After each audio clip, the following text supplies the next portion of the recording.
Bonjour, j'espère que tu vas bien. Prenons ensemble ces quelques minutes pour écouter le Saint-Esprit parler. Écoutons attentivement les paroles de Jésus dans l'Évangile de Matthieu au chapitre 8 et les versets 18 à 22. Lorsque Jésus se vit entouré d'une foule nombreuse, il donna ordre à ses disciples de passer de l'autre côté du lac.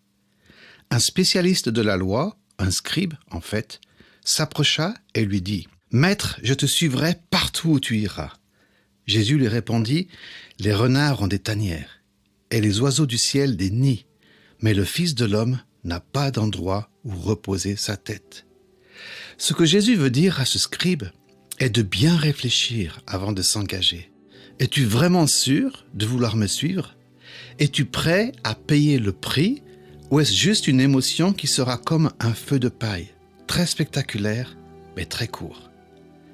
Mon ami, suivre Jésus n'est pas un chemin facile.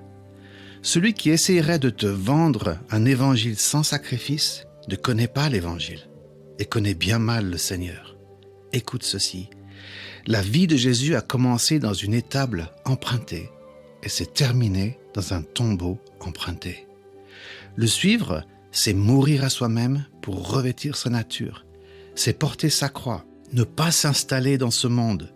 C'est vivre comme Abraham qui accepta de vivre sous des tentes, car il attendait la cité qui a de solides fondations, celle dont Dieu est l'architecte et le constructeur. Lui non plus n'avait pas grand-chose pour poser sa tête.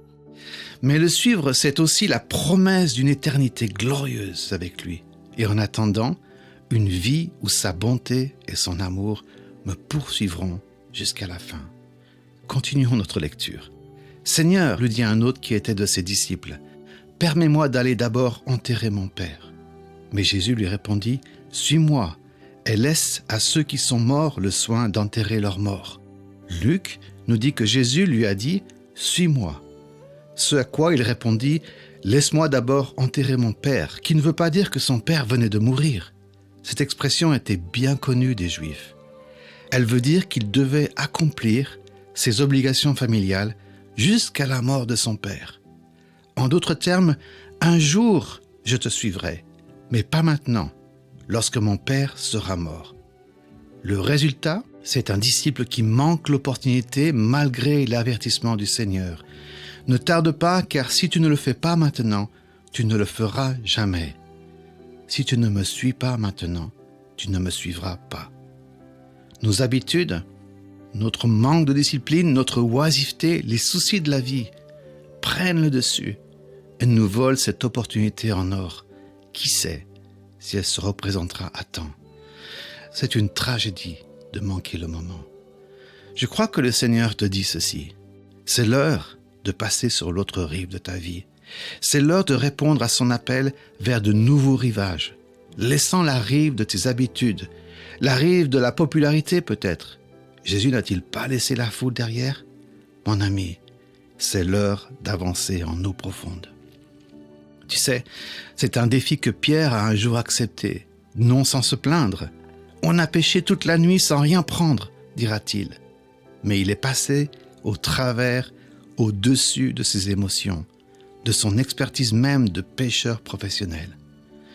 Son obéissance a été récompensée par une claire vision de son futur et de ce que j'appelle la véritable substance de sa vocation, lorsque Jésus lui dit « Désormais, tu seras pêcheur d'hommes. » Sors toi aussi de ta barque, de cette vie sur le rivage monotone de tes insécurités. Sors de cette barque et laisse-la aller.